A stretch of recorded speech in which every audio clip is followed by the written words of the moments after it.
Get a job and stop being a leech, my daughter-in-law shouted in the middle of the family dinner. I burst out laughing. What she didn't know was that I was worth $5 million.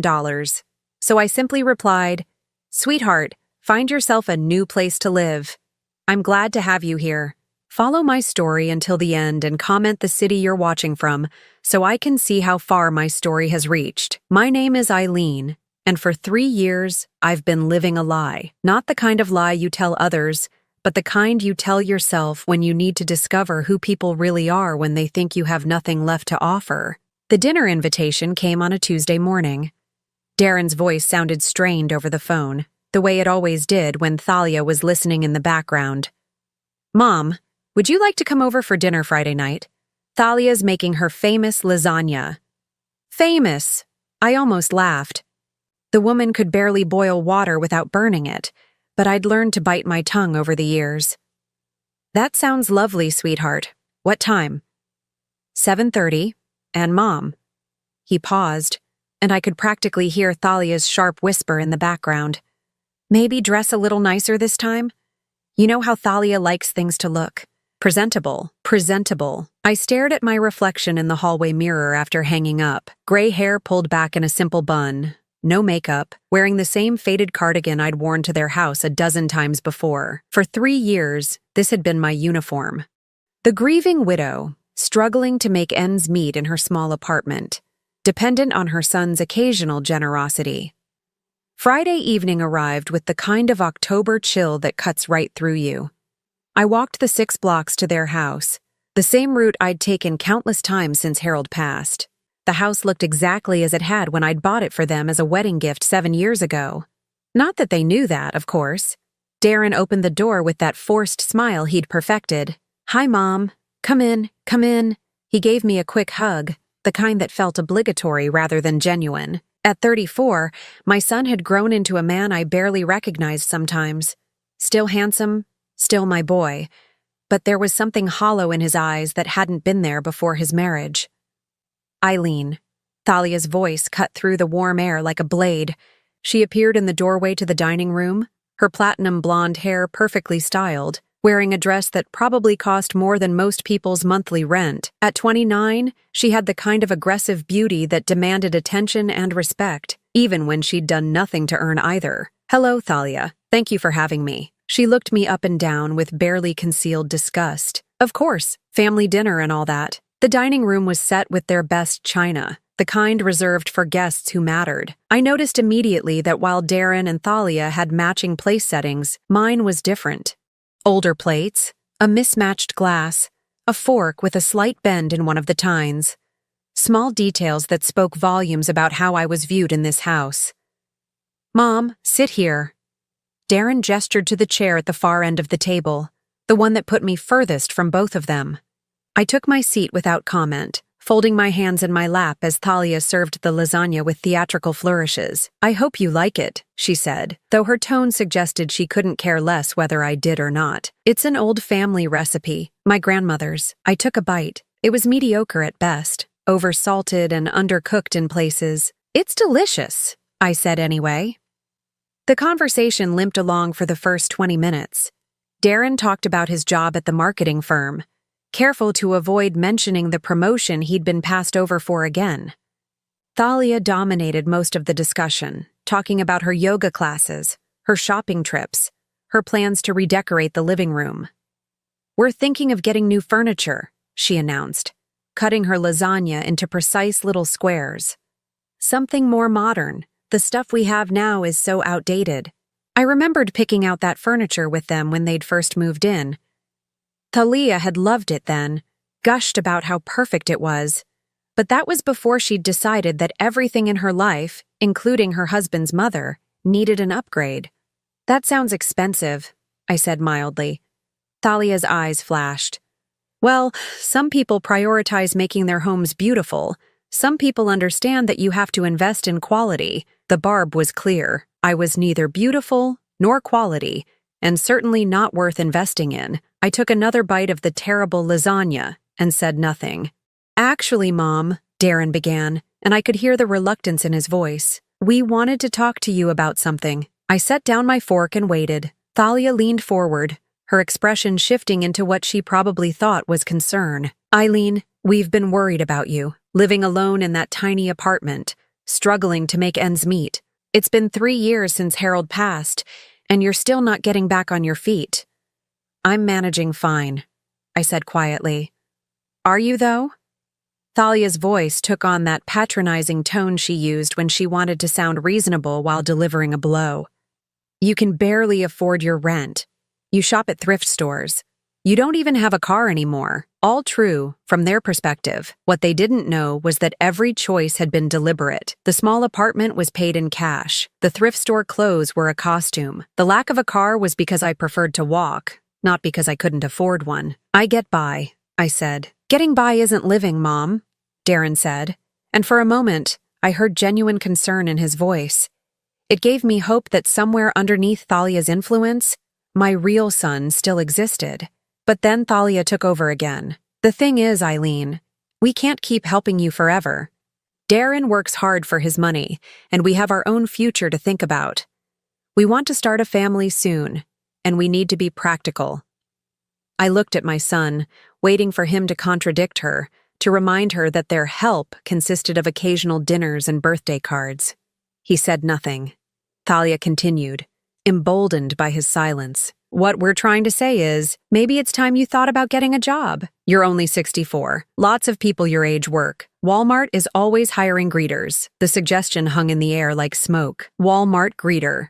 After running a successful business for 20 years alongside Harold, after building the fortune that could buy and sell their entire neighborhood, she wanted me to stand at Walmart saying hello to strangers for minimum wage. A job, I repeated slowly. Yes. Thalia's eyes lit up like she'd just solved world hunger. Something to give you purpose, you know? Independence. Self-respect. Self-respect. The irony was so thick I could taste it. I've been thinking about your situation a lot lately, Thalia went on, clearly pleased with herself. And I realized what the problem is. You've gotten too comfortable being dependent on others. On Darren. It's not healthy for any of us. I felt something cold settle in my chest. Not anger exactly. Something calmer and far more dangerous. Is that what you think I am? I asked. Dependent? Well, Thalia glanced at Darren, seeking backup. I mean, let's be honest here. You rely on us for everything. Every time there's a bill you can't pay, every time something breaks in your apartment, who do you call? The answer was no one. I hadn't asked them for a dime since Harold's funeral. But apparently, in Thalia's mind, my very existence was a burden. I see, I said softly. Don't take it personally, Thalia continued, warming to her theme. It's just that Darren and I are trying to build something here. We're young, we're ambitious, and we can't be constantly worried about supporting someone who won't even try to support herself. Won't even try.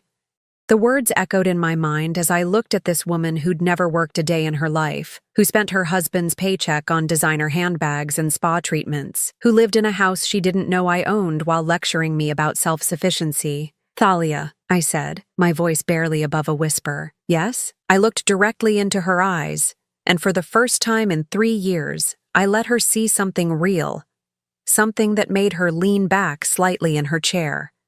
You have no idea what's coming for you. The silence that followed was deafening. Darren shifted uncomfortably in his seat. Thalia's mouth opened and closed like a fish gasping for air. Excuse me? She finally managed. I stood up slowly, my movements deliberate and controlled. Thank you for dinner. The lasagna was exactly what I expected. I walked to the front door, my footsteps echoing in the sudden quiet. Behind me, I could hear Thalia's sharp whisper. Did she just threaten me? At the door, I turned back. Both of them were staring at me from the dining room doorway. Darren looked confused. Thalia looked rattled. Oh, and Thalia, I said, my hand on the doorknob. About that job advice? What about it? I smiled. It wasn't a warm smile. You might want to start updating your own resume. 3 days passed before Darren called. I'd been expecting it, of course. Thalia wouldn't have let him rest until he'd gotten some answers about my bizarre behavior at dinner. I was in my small apartment, sitting by the window with my morning coffee, when the phone rang. Mom? His voice was cautious, like he was speaking to someone who might be unstable. "Can we talk?" "Of course, sweetheart. Would you like to come over?" There was a pause. In 3 years, Darren had never once visited my apartment. He'd offered to help me move in, but I'd declined. He'd suggested stopping by for coffee, but there was always some excuse from Thalia about why that wouldn't work. Now, faced with the possibility of actually seeing how his mother lived, he sounded uncertain. Yes. Okay, I'll be there in an hour." I spent the next 60 minutes preparing for the most important conversation I'd had with my son in years. I made his favorite coffee, the expensive kind I kept hidden in the back of my cupboard. I put away the financial documents I'd been reviewing. I changed from my usual thrift store cardigan into something slightly nicer, though still carefully modest. When he arrived, Darren looked around the small apartment with barely concealed pity. 1 bedroom, a tiny kitchen, furniture that looked like it had come from yard sales, which technically some of it had. The rest I'd bought specifically to create this impression. "Mom, this place is..." He struggled for words. "Small?" I suggested. I was going to say depressing. I poured him coffee in one of my good cups, another little luxury I kept hidden from view most of the time. He took a sip and looked surprised. "This is really good coffee. I splurge occasionally." We sat across from each other at my small kitchen table. For a moment, neither of us spoke. Then Darren cleared his throat. "About Friday night." "Yes? Thalia's really upset. She thinks you threatened her." I met his eyes steadily. "What do you think?" He shifted in his chair. I think something's going on with you that I don't understand. You've been different lately. Distant. And then Friday, the way you looked at Thalia, the things you said. The things I said were true. What does that mean, Mom? You told her she has no idea what's coming for her. That sounds like a threat." I took a sip of my coffee, considering my words carefully. The time for complete honesty hadn't arrived yet, but I could offer him a glimpse behind the curtain. "Darren, do you remember what your father used to say about people who mistake kindness for weakness?" He said they learn the difference eventually. Exactly. I set down my cup. "For 3 years, I've been kind, patient. I've watched your wife treat me like a burden, an embarrassment, a problem to be solved. I've listened to her suggestions about how I should live my life, what I should do with my time, how I should dress, what I should eat." Darren looked uncomfortable. "She's just trying to help." "Is she? Or is she trying to make me disappear in the most socially acceptable way possible?" "Mom, that's not..." "Let me ask you something." I leaned forward. When was the last time Thalia asked me how I was doing? Not how I was managing financially, not whether I needed help with bills, but how I was actually doing as a person. He opened his mouth, then closed it. When was the last time she asked about my interests, my hobbies, my friends? When was the last time she treated me like a human being instead of an inconvenience? Darren stared into his coffee cup. "She's not. She doesn't mean to be cold. Doesn't she?" The silence stretched between us. Finally, Darren looked up. "So what are you saying? That you're going to cut us out of your life?" "I'm saying that some people are about to learn that actions have consequences." That still sounds like a threat. I stood up and walked to the small bookshelf in my living room. Hidden behind a row of paperback novels was a manila folder. I pulled it out and returned to the table. "Darren," I said, opening the folder, "there's something I need to tell you about your mother." Inside the folder were bank statements, investment portfolios, property deeds, documents I'd kept hidden for 3 years, waiting for the right moment. His eyes widened as he began to process what he was seeing. "Mom, what is this?" "This is who I really am." I watched his face as he flipped through page after page, account balances that showed figures he'd never imagined, investment portfolios worth millions, property deeds for houses, commercial buildings, parcels of land across 3 states. "I don't understand," he whispered. "Your father and I were very successful, Darren. More successful than we ever let on. When he died, I inherited everything. I'm worth approximately $5 million. He stared at me like I'd just told him I was an alien. But you live here, in this apartment. You shop at thrift stores. You don't even have a car. By choice. Why?" I closed the folder and looked at my son, this man I'd raised and loved, and watched slowly disappear under his wife's influence. Because I needed to know who would love me when they thought I had nothing. The words hit him like a physical blow. I watched the realization dawn in his eyes, watched him understand what the last 3 years had really been about. You've been testing us. I've been protecting myself. From what? From people like your wife. Darren's hands were shaking as he set down his coffee cup. Mom, this is insane. You let us think you were struggling. You let Thalia think. I let Thalia show me exactly who she is. I kept my voice calm, matter of fact. And she did, repeatedly, for 3 years. But I'm your son. Yes, you are. And I needed to know if you were still my son, or if you'd become something else entirely. He flinched as if I'd slapped him. That's not fair, isn't it? When was the last time you called me just to talk? When was the last time you invited me somewhere without Thalia insisting on it? When was the last time you stood up for me when she was being cruel? Each question was a knife, and I could see them finding their marks. I never thought. I didn't realize she was being that bad. Or you chose not to see it because it was easier. We sat in silence for a long moment. Finally, Darren spoke, his voice barely audible. What happens now? I leaned back in my chair, studying his face. My son, who'd inherited his father's dark eyes and gentle nature, at least until he'd met Thalia. My son, who used to bring me wildflowers when he was 5 and told me I was the prettiest mommy in the world. My son, who'd grown into a man who let his wife humiliate his mother without consequence. Now, I said softly, we find out if it's too late for you to remember who you used to be. And Thalia? I smiled, and I knew it wasn't a kind expression.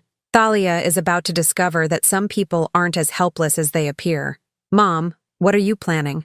Justice, I said simply. Long overdue justice. Darren stood up abruptly, pacing to the window. This is crazy! You can't just, punish her for 3 years of marriage problems? 3 years of calculated cruelty, I corrected. 3 years of treating me like dirt while living off your income, which comes from a job you only have because of the connections your father and I built over 20 years. That stopped him cold. What? Did you think that marketing position just fell into your lap? Your father called in favors to get you that interview. We've been pulling strings behind the scenes your entire adult life. His face went pale. How much of my life has been a lie? None of it was a lie, sweetheart, but some of it was. Protected. I stood and walked to him, placing a gentle hand on his arm. I love you, Darren. I've loved you since before you were born. But love doesn't mean accepting abuse, not even from family. He turned to face me, and for a moment, I saw the little boy he used to be. What do I do? That's up to you. But I want you to think about something. What? In 3 years of marriage, has Thalia ever once encouraged you to spend time with me? Has she ever suggested that maybe, just maybe, I might have value beyond what I could provide financially? He opened his mouth to answer, then closed it. That's what I thought. I squeezed his arm gently. Some storms are coming, sweetheart. When they hit, you'll have to decide which side of them you want to be on. Is that a threat? It's a promise, I said. And unlike some people in your life, I always keep my promises. I gave them a week to process what I'd told Darren. A week for him to go home, look at his wife with new eyes, and decide what kind of man he wanted to be. A week for Thalia to wonder what exactly I'd meant by my parting words at their dinner table. The call came on a Wednesday morning. Thalia's voice, sharp and demanding, cut through the peaceful quiet of my apartment. Eileen, we need to talk, right now. Good morning to you too, Thalia. Don't play games with me. Darren told me about your little revelation about the money. I smiled, settling into my favorite chair with my coffee. Did he? Yes, he did. And I want to know what kind of sick game you've been playing. What kind of game do you think I've been playing? Her voice rose an octave. You let us think you were poor. You sat there and let me worry about you. Let me try to help you. And all this time you were secretly rich. Let her worry about me. Let her try to help. The revisionist history was breathtaking, even for Thalia. I see. And how exactly did you help me, dear? We invited you to dinner. We included you in family events. You mean the dinners where you served me on mismatched plates and lectured me about getting a job at Walmart? Silence. Then, you're coming over. Tonight. We're settling this. Am I? Yes. 7 o'clock. And Eileen? You owe us an explanation. The line went dead. I set the phone down and finished my coffee, thinking about the conversation that lay ahead. Then I walked to my bedroom closet and pushed aside the thrift store cardigans and discount dresses. In the back, wrapped in protective garment bags, hung the clothes I used to wear, the clothes that reflected who I really was. I selected a black dress, elegant but not flashy, real jewelry, not costume pieces, shoes that cost more than Thalia spent on groceries in a month. When I looked in the mirror, I saw a woman who could buy and sell everything Thalia had ever owned without checking her bank balance. It was time to stop hiding. I arrived at their house at exactly 7 o'clock, the same house I'd purchased for them 7 years ago, though they'd never known it. The same house whose mortgage I'd been quietly paying through a property management company, letting them believe Darren's salary covered it. Darren answered the door, and his eyes widened when he saw me. "Mom, you look different. Like yourself," he said quietly. "Like you used to look when Dad was alive." Thalia appeared behind him, and her expression was pure venom. She'd dressed for battle, too, in a designer outfit that probably cost more than most people's monthly salary. But next to the quiet confidence of real wealth, her attempts at intimidation looked like a child playing dress-up. "Well, well," she said, looking me up and down. "The poor widow has quite the wardrobe hidden away. Among other things," I replied mildly.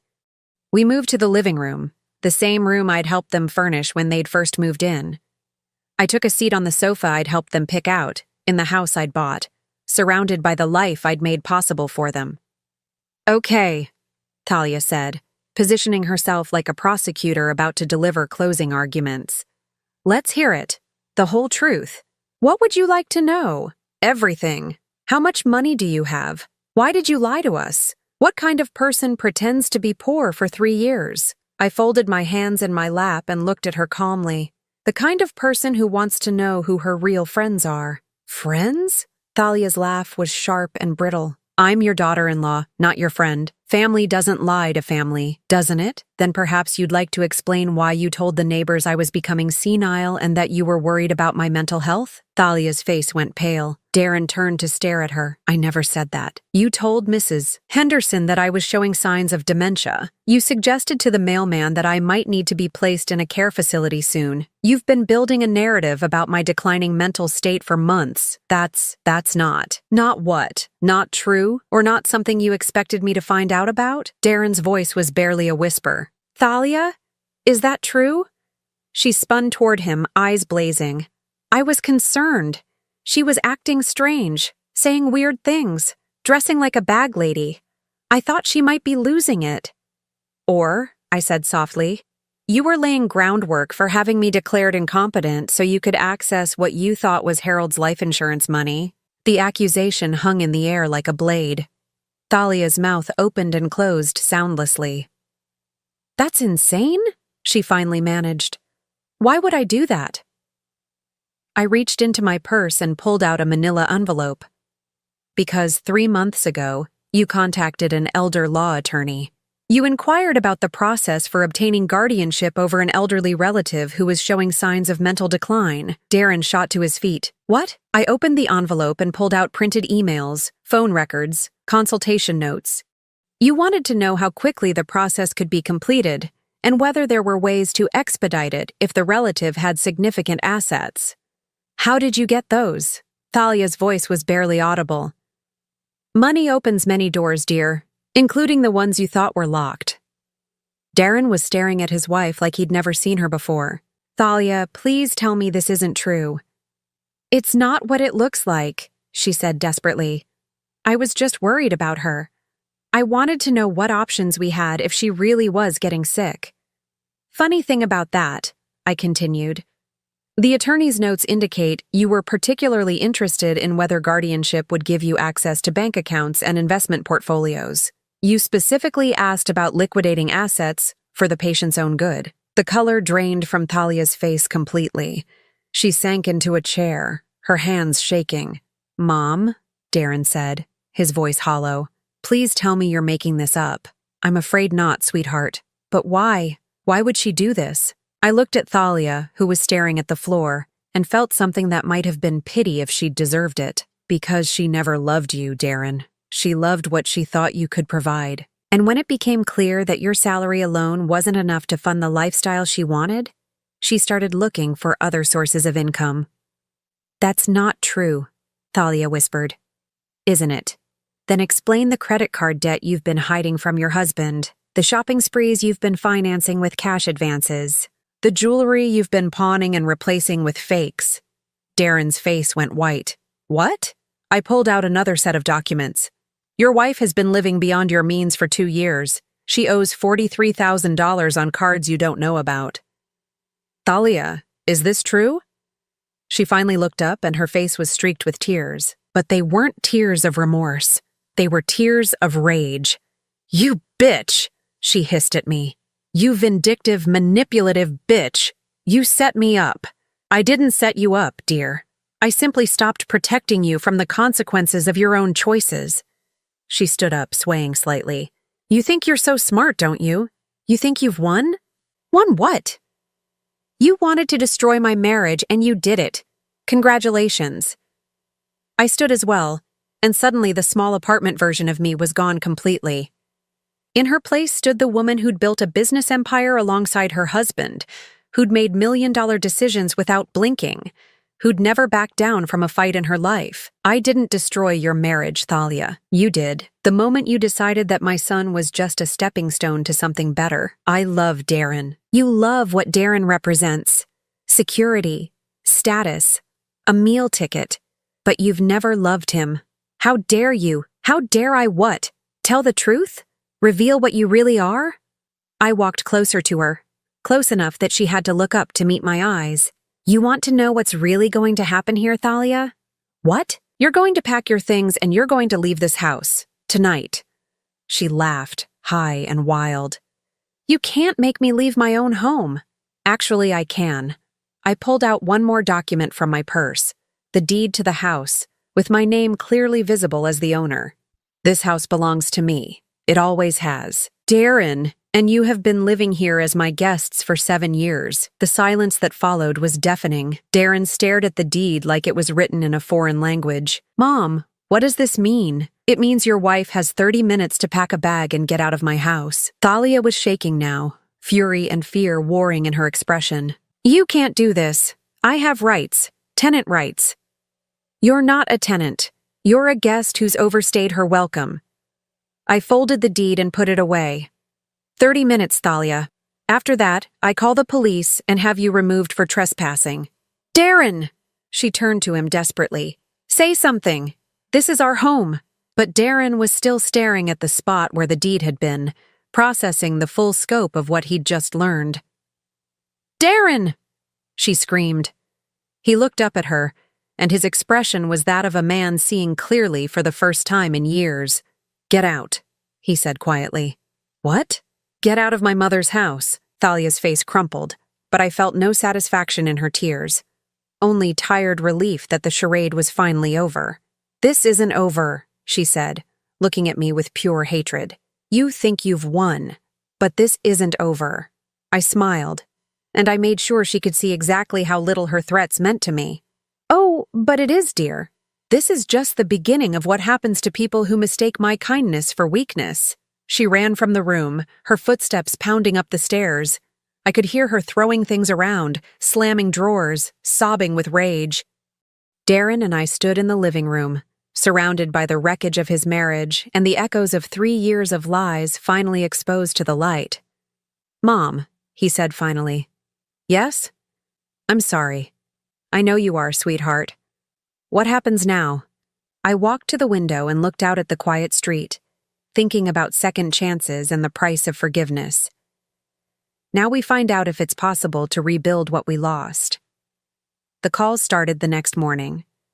First my sister-in-law, Margaret, Harold's brother's wife, her voice tight with disapproval. Eileen, what in God's name has gotten into you? Thalia called me crying last night. She says you threw her out of her own home. I was sitting in my small apartment, still maintaining the charade for now, sipping coffee from my chipped mug while listening to Margaret's outrage. "Did she mention why?" I asked mildly. "She said you've been lying about money, pretending to be poor when you're actually wealthy." "Eileen, that's disturbed behavior." "Is it?" "Yes. And now you've kicked a young woman out of her home because of some family squabble. Harold would be ashamed. Harold would be ashamed." The words stung because once upon a time, Margaret's opinion had mattered to me. She'd been like a sister during the early years of my marriage, before Thalia had poisoned that well too. "Margaret, did Thalia happen to mention the attorney she consulted about having me declared incompetent?" Silence. "Or the $43,000 in secret debt she's accumulated?" What are you talking about?" "Ask her. When you're done feeling sorry for her, ask her about the real reason she wanted access to my finances." I hung up before she could respond. The phone rang again immediately. Harold's sister, Patricia, with the same outrage, the same accusations, the same willful blindness to what Thalia really was. By noon, I'd received calls from 6 relatives, all parroting the same narrative. Poor Thalia, innocent victim of a vindictive mother-in-law who'd lost her mind with grief. I listened to each one, made mental notes about who had called, and said very little in my own defense. Let them show themselves. Let them reveal how quickly they'd turn on family when presented with a sob story from a manipulative stranger. The most disturbing call came from my nephew David, Margaret's son, whom I'd helped put through college just 5 years earlier. "Aunt Eileen," he said, his voice careful and professional, "I've been talking to some people about your situation." "My situation?" "Your behavior lately. The family is concerned that you might be showing signs of dementia or some other cognitive decline." I set down my coffee cup very carefully. Who exactly has been discussing my cognitive state? Well, Thalia mentioned some incidents: strange behavior, paranoid thinking, accusations against family members. And now this business with throwing her out. David, let me ask you something. Do you remember who paid for your final year at Northwestern? What does that have to do with anything? Humor me. Mom and Dad helped, and I had loans. Your parents contributed $8,000. I paid the remaining $32,000. Silence. I also paid for your sister's wedding, your mother's breast cancer treatment that insurance didn't cover, and the down payment on your first house, all of which you know perfectly well. Aunt Eileen, so when you talk about my cognitive decline, you might want to consider whether someone with dementia would remember those details quite so clearly. He hung up without another word. The pattern was becoming clear. Thalia hadn't just disappeared quietly into the night. She'd launched a campaign, painting herself as the victim of an unstable older woman who'd suddenly snapped. And like poison in a well, her version of events was spreading through the family network. 2 days later, Darren called. His voice was strained, exhausted. "Mom, can we meet? We need to talk." "Of course. Where?" "Not at the house. Thalia's been. She's been calling everyone. The family's in an uproar. We met at a small cafe downtown, the kind of anonymous place where 2 people could have a difficult conversation without being overheard." Darren looked like he hadn't slept in days. His eyes were red-rimmed, his clothes wrinkled, his usually perfect hair disheveled. "She's destroyed me," he said without preamble. "What do you mean?" "Thalia, she's not just telling everyone her version of what happened. She's making things up." I wasn't surprised, but I waited for him to continue. "She told my boss that you're suffering from dementia and that I've been distracted at work, worried about your mental health. She suggested they might want to consider whether my job performance has been affected." The calculated cruelty of it took my breath away. Not content with destroying her own reputation, she was now trying to sabotage Darren's career. "What did your boss say?" He was sympathetic. Suggested I might want to look into FMLA, maybe take some time off to deal with family medical issues. "And you told him?" "What could I tell him? That my wife is a liar who tried to have my mother declared incompetent so she could steal her money? That I've been living in a house my mother owns without knowing it? That my entire adult life has been built on foundations I never understood?" His voice was rising, drawing glances from other customers. I reached across the table and touched his hand. "Lower your voice, sweetheart." He laughed bitterly. She's been one step ahead of me this whole time. By the time I realized what she was doing, she'd already poisoned half the family against you and made me look like either a liar or an idiot at work. What else? She's living with her sister now, crying to anyone who'll listen about how you manipulated our marriage, how you set traps for her, how you're dangerous and unstable. I sipped my coffee, thinking. Thalia was more resourceful than I'd given her credit for. She'd turned her humiliation into a weapon, her exposure into martyrdom. There's more, Darren continued. She's been to see a lawyer. About what? About the house. She's claiming she has tenant rights, that you can't just evict her without proper notice. She's also claiming you coerced her into leaving under duress. And what did the lawyer tell her? That she doesn't have a case. But here's the thing, Mom. She's not trying to win. She's trying to make our lives hell. I nodded. It was exactly what I'd expected from someone like Thalia once she realized she'd lost everything. Show me, I said. What? Show me what she's been telling people. I want to see exactly what we're dealing with. Darren pulled out his phone and opened his social media. The posts were masterfully crafted, each one designed to elicit maximum sympathy while maintaining plausible deniability. Going through a difficult time with family, sometimes the people you trust most are the ones who hurt you deepest. Prayers appreciated. Learning hard truths about manipulation and psychological abuse. Grateful for friends who see through the lies. When someone spends years pretending to be something they're not, what else are they lying about? Trust your instincts. Each post had dozens of comments expressing support, outrage on her behalf, condemnation of unnamed family members who'd obviously wronged this poor young woman. She's good, I admitted. She's evil. No, she's desperate, and desperate people make mistakes. What kind of mistakes? I handed him back his phone and leaned forward, the kind that reveal more than they intended. I don't understand. Look at the pattern, Darren. What's the one thing missing from all her posts? He scrolled through them again, frowning. I don't see it. She never once mentions loving you. Not once. She talks about being betrayed, being manipulated, being lied to, but she never says she's heartbroken about losing her marriage. She never says she misses her husband. The realization hit him like a physical blow. Because she doesn't. Not because she never did. This isn't grief, sweetheart. This is rage at being caught. We sat in silence for a moment, processing the depth of Thalia's deception and the scope of the damage she was trying to inflict. What do we do? Darren asked finally. I smiled, and I made sure he could see that whatever sympathy I might have felt for his wife had evaporated completely. We let her keep digging. What? Right now, Thalia thinks she's winning. She thinks she's successfully painted herself as the victim and us as the villains. She's feeling confident, maybe even triumphant. And that helps us how? Because confident people get careless. They overreach. They make the kind of mistakes that reveal who they really are. You think she'll slip up? I don't think it, sweetheart. I know it, because I've been watching her for 3 years, and I know exactly what kind of person she is. I reached into my purse and pulled out another manila envelope, this one thicker than the others. What's that? Insurance. What kind of insurance? The kind that proves everything I've been telling you about your wife's true nature. Darren's eyes widened. What do you mean? I mean that while Thalia was busy planning my downfall, I was busy documenting hers. Every financial indiscretion, every lie she told, every manipulation she attempted. It's all here. Why haven't you used it? Because I wanted to give her enough rope to hang herself.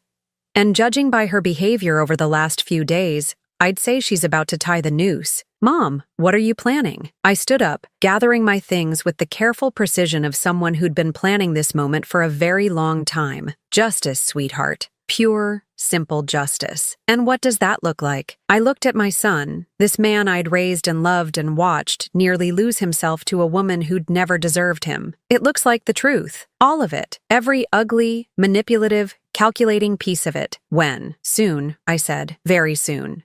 Because if there's one thing I've learned about people like Thalia, it's that they can't resist trying to land one final blow.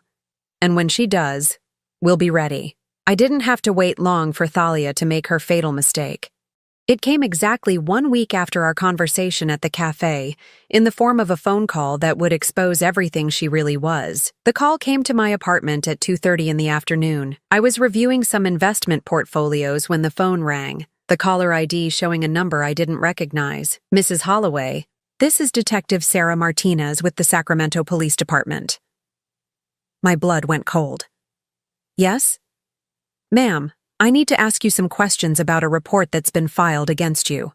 Allegations of elder abuse and financial exploitation. I set down my papers very carefully. I'm sorry, what? A young woman named Thalia Holloway has filed a complaint alleging that you've been the victim of financial abuse by family members, and that those same family members are now retaliating against her for trying to help you. The audacity was breathtaking. Even for Thalia, this crossed a line I hadn't expected her to cross. Detective Martinez, I think there's been some confusion. Ma'am, could you come down to the station? We'd like to get your side of the story. Of course. I'll be there within the hour. I hung up and immediately called my attorney, Jonathan Reeves, a man who'd been handling my legal affairs since Harold's death. Jonathan, I need you to meet me at the Sacramento Police Department immediately. What's happened? My former daughter-in-law has accused my son and me of elder abuse and financial exploitation. There was a pause. That's a serious charge, Eileen. Yes, it is, and completely fabricated. I'll be there in 30 minutes. I changed into one of my better outfits, gathered every document I thought I might need, and drove to the police station in the BMW I kept garaged across town. It was time to stop hiding who I really was. Detective Martinez was a woman in her 40s with kind eyes and a no-nonsense demeanor. She looked surprised when I walked into the interview room with Jonathan, both of us dressed like the successful professionals we were. Mrs. Holloway, I have to say, you're not quite what I expected based on the report we received. What exactly did the report say?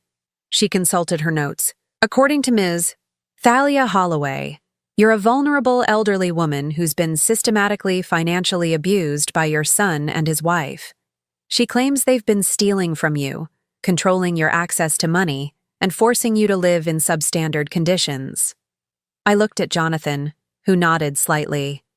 She also claims that when she tried to intervene on your behalf, your son became violent and threatening, and that you've been turned against her through manipulation and possibly psychological abuse. I see.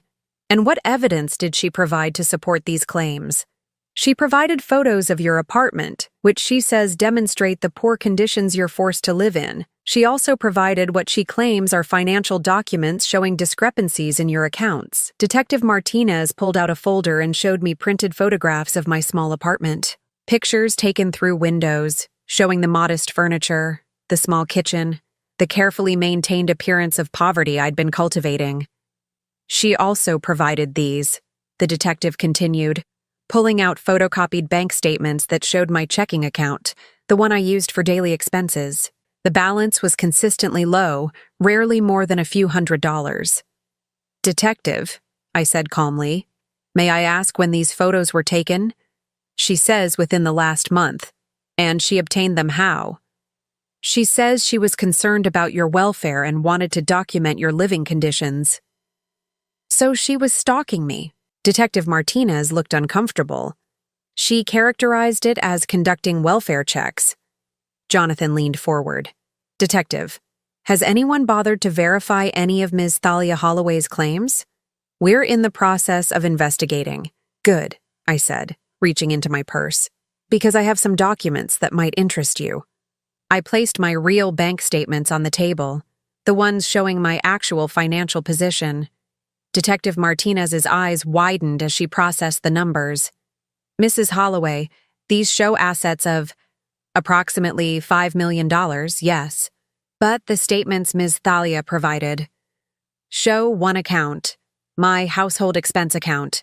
I maintain multiple accounts for different purposes. Jonathan pulled out additional documents. Detective, my client is a wealthy widow who chose to live modestly for personal reasons. She's never been financially abused, and she's certainly never been controlled by her son. Then why would Ms. Thalia make these accusations? I smiled grimly. Because she's the one who attempted financial exploitation, and when she was caught, she decided to try one last desperate gambit. I pulled out the envelope I'd shown Darren at the cafe, the one containing evidence of Thalia's real activities. These documents show that Ms. Thalia Holloway contacted an elder law attorney about obtaining guardianship over me. She specifically inquired about gaining access to what she believed were substantial assets. Detective Martinez studied the documents, her expression growing more serious. She also accumulated over $40,000 in secret debt during her marriage, debt she was hiding from her husband while pressuring him to extract money from me. How did you obtain these documents? Legal investigation services. When someone is attempting to have you declared incompetent, you tend to want to know everything about their motivations and methods. I pulled out more papers. These show her online searches for information about elder abuse, conservatorship laws, and how to prove someone is mentally incompetent. All conducted in the weeks before she began spreading rumors about my mental health. The detective was quiet for a long moment, reviewing everything I'd provided. Mrs. Holloway, if what you're telling me is true, then Ms. Thalia has filed a false police report. Yes, she has. That's a serious crime. Yes, it is. Detective Martinez looked at Jonathan. What does your client want to do about this? We want Ms. Thalia prosecuted to the full extent of the law, he said without hesitation. And, I added, we want a restraining order preventing her from contacting me, my son, or any member of our family. The detective nodded slowly. I'll need to discuss this with the district attorney's office, but based on what you've shown me, it appears Ms. Thalia Holloway has committed several crimes. What happens now? I asked. Now we arrest her. 2 hours later, I was sitting in my real apartment, the luxury penthouse I'd called home for the past 3 years, when Darren called. Mom, the police just called me. They arrested Thalia. I know. You know? How do you? Mom, where are you? I went by your apartment, and it's empty. I looked around my real home, the one with floor-to-ceiling windows overlooking the city, the one filled with the antiques and artwork Harold and I had collected over 20 years of marriage. I'm at home, sweetheart. What do you mean? I mean, I'm at my real home. The apartment was just another costume. Silence. Then, Mom, I don't understand anything anymore. Come to the Meridian Towers on 5th Street, penthouse level. I'll explain everything. 30 minutes later, Darren stood in my real living room, staring at surroundings that probably cost more than most people made in a year. This is where you've been living? This is where I've always lived. Even when I was visiting you in that little apartment, I came home to this. He sank into one of my leather chairs, his head in his hands. She really tried to have you declared incompetent, yes? And she filed a false police report, yes? Why? Why go that far? I poured myself a glass of wine from a bottle that cost more than Thalia spent on shoes in a month. Because she's not just greedy, Darren. She's genuinely malicious. When she realized she couldn't get what she wanted through manipulation, she decided to destroy us both out of spite. What happens to her now? She'll be prosecuted for filing a false report, attempted fraud, and possibly stalking. She'll likely serve some jail time, and she'll definitely have a criminal record. He was quiet for a long time, processing everything. I feel like I don't know anything about my own life, he said finally. You know the important things. You know I love you. You know you're a good man who got caught up with a bad woman. You know you have a second chance to build something real. Do I?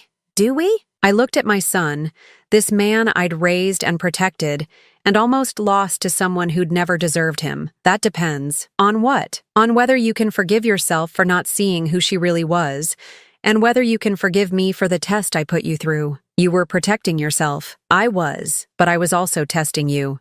And that's not fair. A mother shouldn't have to test her child's love. Darren looked up at me, and for the first time in years, I saw the boy he used to be before Thalia had gotten her claws into him. Can we start over? I'd like that very much. No more tests, no more games, no more lies, no more tests, I agreed. But, sweetheart? Yeah? If you ever bring home another woman like Thalia, I'm moving to Europe and not leaving a forwarding address. For the first time in months, my son laughed. Really laughed. Deal, he said. Definitely deal. 6 months later, I was sitting on my terrace watching the sunset paint the city in shades of gold and amber when Darren called with news I'd been expecting. The divorce is final, he said, his voice lighter than it had been in years. How do you feel? Free. Terrified, but free. I smiled, understanding exactly what he meant. Freedom after prolonged captivity was always a mixture of relief and uncertainty. And Thalia, sentenced to 6 months in county jail, 3 years probation, and she has to pay restitution for the legal costs her false report generated. Good. She also has a restraining order that prevents her from contacting either of us for 2 years. Even better. There was a pause. Then Darren asked the question I'd been waiting for. Mom, can I ask you something? Of course. When did you know? When did you know she was going to try something like this? I sipped my wine, thinking back to the moment I'd first realized what Thalia truly was. The 2nd week after your father's funeral, she came to visit me, supposedly to check on how I was doing. I remember that. She spent 5 minutes asking about my grief and 45 minutes asking about Harold's life insurance, his investments, what kind of inheritance I'd be leaving you someday. She was grieving too. Dad had been like a father to her. No, sweetheart. She was calculating. There's a difference. I could hear him processing this, probably remembering that visit with new understanding. That's when I decided to test her, to see if my suspicions were correct. And they were. Unfortunately, yes. But Darren, I want you to understand something. I didn't do all this just to prove Thalia was terrible. I did it to save you. Save me from what? From a life with someone who would have destroyed you piece by piece. She wouldn't have stopped with trying to control your mother. Eventually, she would have controlled every aspect of your life. The silence stretched between us, comfortable now in a way it hadn't been for years. I have something to tell you too, he said finally. What's that? I've been seeing someone, my heart clenched, half with hope and half with protective fear. Tell me about her. Her name is Rebecca. She's a teacher at the elementary school near my office. We met at a coffee shop 3 months ago. And she doesn't know anything about our money. She thinks I'm just a regular guy with a regular job who lives in a house I inherited from my grandmother. I laughed despite myself. You told her you inherited my house? Well, technically that's true, isn't it?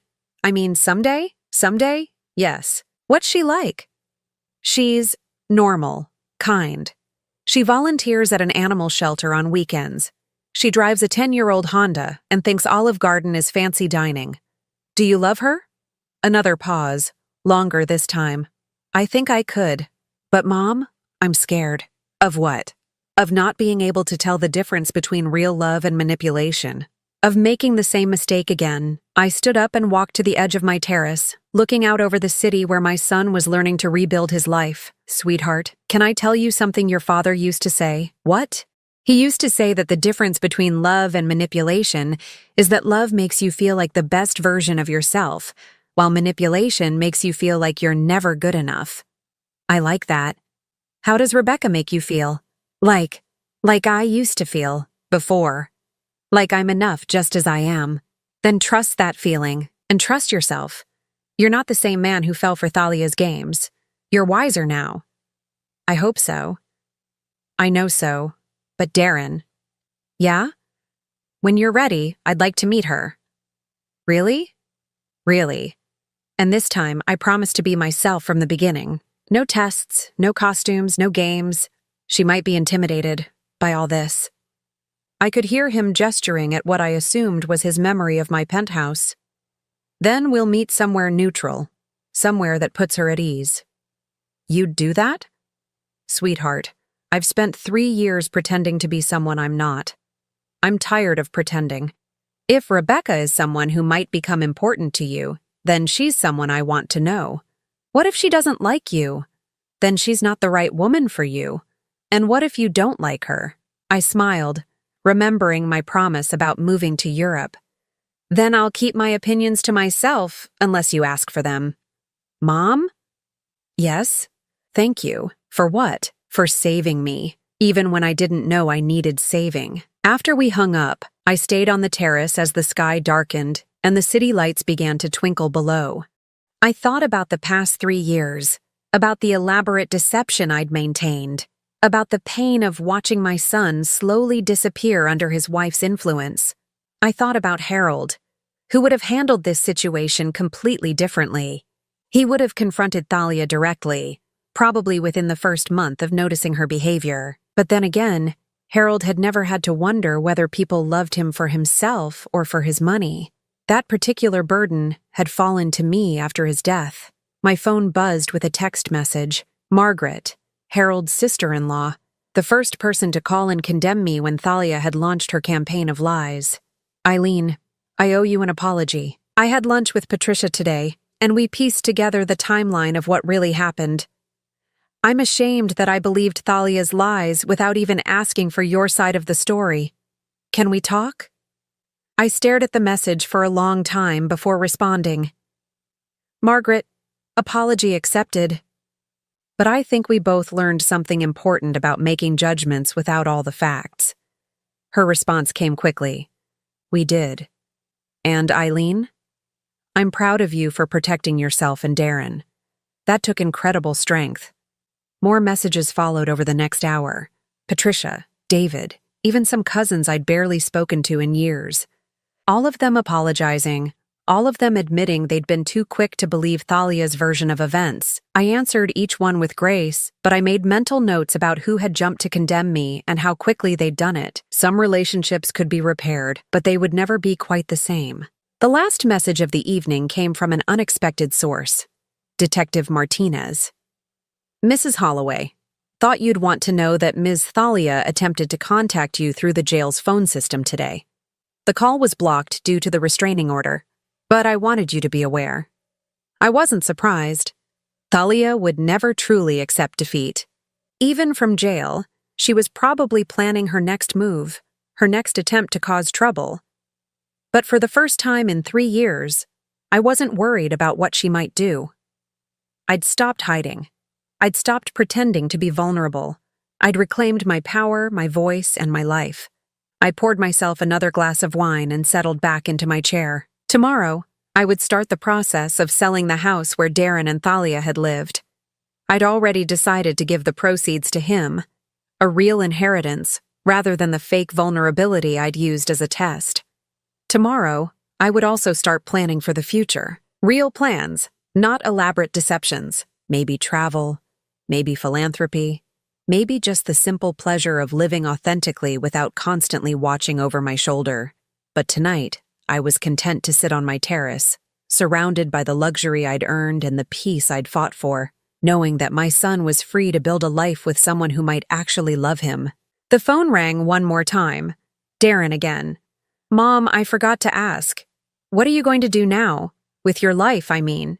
I looked out over the city, thinking about all the possibilities that lay ahead. I'm going to live it, I said, openly, honestly, without apology. I'm going to be exactly who I am. And who is that? I smiled, feeling lighter than I had in years. A woman who survived a test of her own making and came out stronger on the other side. A mother who fought for her son even when he couldn't fight for himself. A widow who honored her husband's memory by protecting what they built together. I love you, Mom. I love you too, sweetheart. More than you'll ever know. After I hung up, I stayed on the terrace until the wine was gone and the city had settled into its quiet, nighttime rhythm. For 3 years, I'd lived in the shadows, testing the people I loved, protecting myself from those who would use me. Now, finally, I was ready to step back into the light. Not as the grieving widow who needed protection, not as the vulnerable elderly woman who could be taken advantage of, but as Eileen Holloway, successful businesswoman, devoted mother, and survivor of one of the most elaborate long-term deceptions I'd ever conceived. It had cost me 3 years of authentic living, several relationships I'd once valued, and more emotional energy than I cared to calculate. But it had saved my son, exposed a dangerous predator, and taught me that I was stronger than I'd ever imagined. As I finally headed inside to bed, I caught my reflection in the glass doors. Not the tired, shabby woman I'd pretended to be, but the real me. Well-dressed, confident, unashamed of my success or my choices. Tomorrow would bring new challenges, new relationships to navigate, new decisions to make. But whatever came next, I would face it as myself. And that, after 3 years of elaborate pretense, felt like the greatest victory of all. Now I'm curious about you who listened to my story. What would you do if you were in my place? Have you ever been through something similar? Comment below And meanwhile, I'm leaving on the final screen 2 other stories that are channel favorites, and they will definitely surprise you. Thank you for watching until here.